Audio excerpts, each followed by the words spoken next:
Ross with Aquatic Oasis here, and we wanted to give you a little demonstration of how we like to glue acropora or just coral in general into your display system. So right now we're adding in a few choice acropora into this display. This display's been going for just under 2 years. A lot of acropora in it that we've been adding slowly, but now we're starting to kind of up the game with some higher end pieces. This here is a Big R Walt Disney acropora, very famous acropora. It throws a plethora of color, rainbow hues into your system. So very fun piece.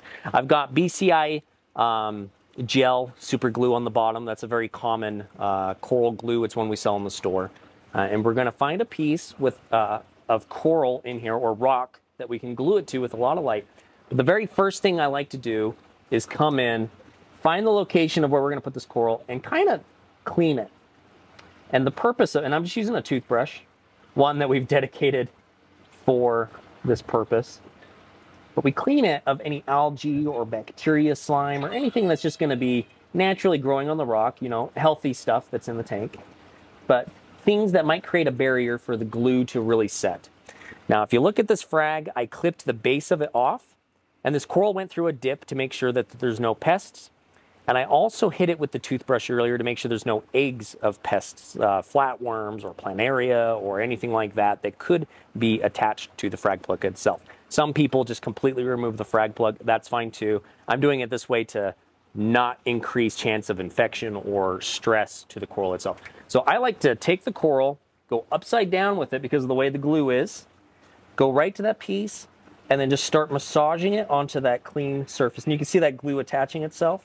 But I don't stop moving. I keep moving it, and I'll even twist it. And this is strengthening the glue and also increasing its surface area of attachment.